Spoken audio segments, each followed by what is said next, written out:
everybody, I'm Susan Mulvihill, and Happy New Year to you all. I'm so excited that we get to start talking about a brand new gardening season for this year.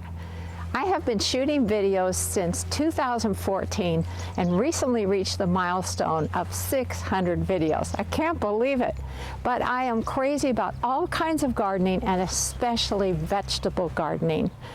Now, before I proceed, I wanted to say, stick around to the end of this video because I have something really cool to tell you about a brand new resource on growing all kinds of vegetables that I created for my website. I want everyone to know how to grow a garden, and especially your own food. Why? Well, first of all, it's a very important survival skill to have. And if you've gone to the grocery store lately, you know that the price of vegetables and fruits is crazy high right now.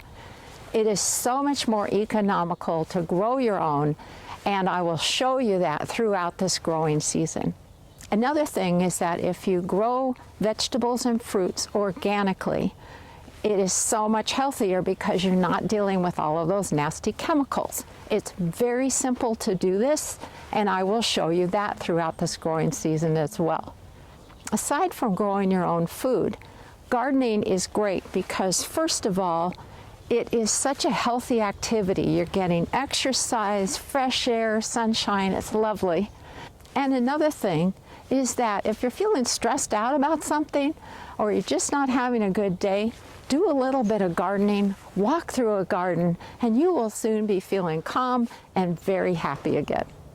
Now, if you just stumbled across my video and you're wondering who I am, I think an introduction is in order. First of all, my husband Bill and I live on 5 acres in a rural area of Spokane, Washington, which is located about 300 miles east of Seattle. Our hardiness zone here is somewhere around 5B or 6A. I'm the author of 2 vegetable gardening books. The first one is the Vegetable Garden Pest Handbook, which is all about dealing with damaging insects in your vegetable garden and how to deal with them organically, and also identifying the many beneficial insects we all have in our gardens. That's really important. That book is a bestseller and has been from day one, so I'm very excited about that. The other book is the Vegetable Garden Problem Solver Handbook, and it takes care of the other types of issues you might encounter in your garden, whether it's from crazy weather extremes, dealing with critters in your garden, dealing with different types of plant diseases, and so on. And then I'm also the author of the Regional Gardening Guide, which is the Northwest Gardener's Handbook. I wrote the Sunday garden columns for our local newspaper for almost 20 years, and I've been a master gardener since 2002. Because of that, I understand the importance of sharing research-based information with you. That is really important to me, and it should be to you too. Now, what about our garden? As you can see, we love gardening in raised beds. I'll be talking about that in more detail soon because we need to replace 1 row of beds this year. We grow a wide range of veggie crops and grow everything organically. What we grow feeds us year-round, and I also love donating to our local food bank. We also use drip irrigation for our veggie garden, which helps us conserve water. And yes, we deal with critters on occasion, such as deer, moose, raccoons, rabbits, the occasional porcupine, and so on. Here are some photos of our vegetable garden and the rest of the landscape, just so you can get a feel for what our place looks like during the growing season.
Are you a brand new gardener this year?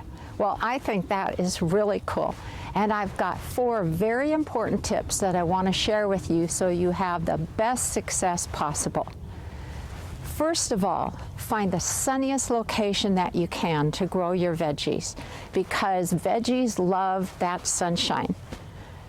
But if you have an area that doesn't get a ton of sunshine, but it gets some, there are certain vegetable crops that will tolerate less sun.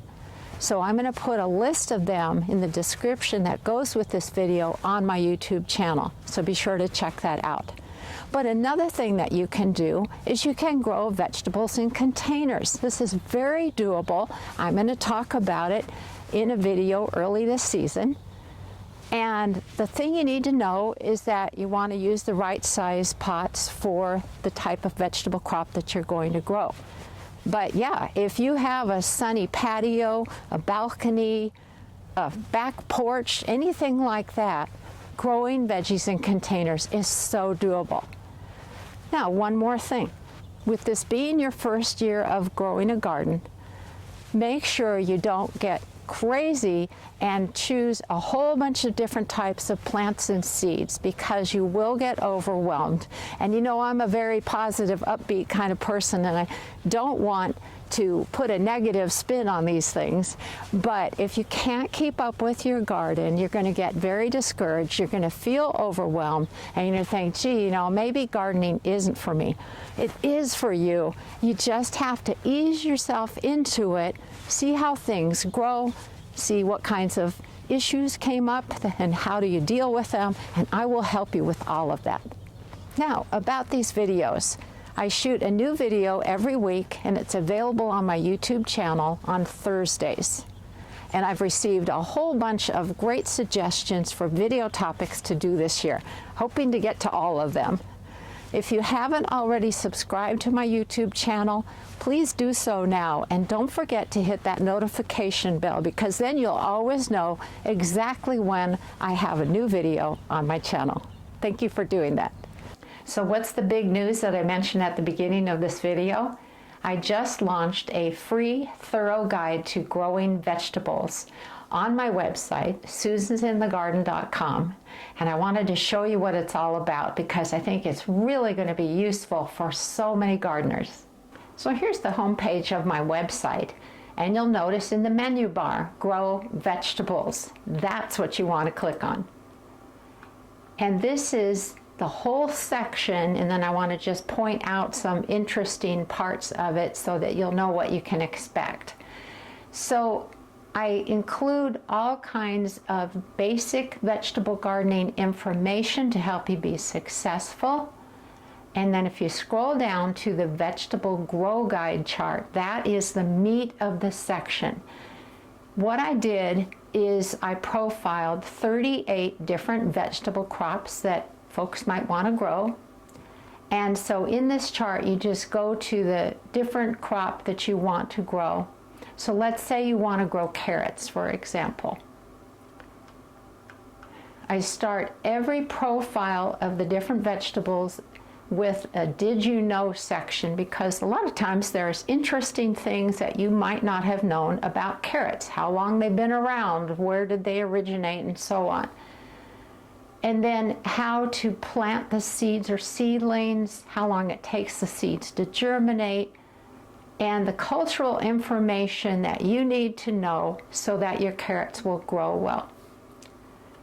When to harvest them, potential insect problems that might occur, how to cook and preserve your carrot crop or broccoli or whatever. And at the very bottom of each profile, I put a link that goes right back to the chart so that you can easily go to another one. Like here's cucumbers, for example, and so on. Now, the other thing I wanted to mention, let me go back to that page, is underneath the vegetable grow guide chart is more information that's helpful. Here's a section with a chart on the vegetable plant families. This is important information because there are certain types of crops that can have insect problems, and I wanted to make it easy for you to understand that, let's say, broccoli and cauliflower and cabbage and so on are all in the same plant family. They all tend to have aphid and cabbage worm problems. And so when you know which plant family a vegetable crop is in, sometimes you can anticipate different types of problems and thwart those problems right from the get-go. You go down a little farther, here's vegetable seed viability. So how long do seeds stay viable where they give you great germination? And of course, this is based upon the type of seed. As a matter of fact, you can see onions, parsley, and parsnips, their seeds typically are only viable for about a year, whereas with lettuce, they typically are good for 6 years. So I felt that was useful information. And then I have 2 charts on basic seed starting information. This first one is for zones 5 and 6. And don't worry, because here's one for all zones. And so it gives you information about whether you would start something indoors or directly out in the garden, the timing on it, and so on. So I do hope that you're going to find this section really helpful. It is my gift to you because I really want everyone to be successful at growing their own food. Okay, I think I'm going to leave it at that for this week. Thanks so much for watching today, everybody, and happy gardening.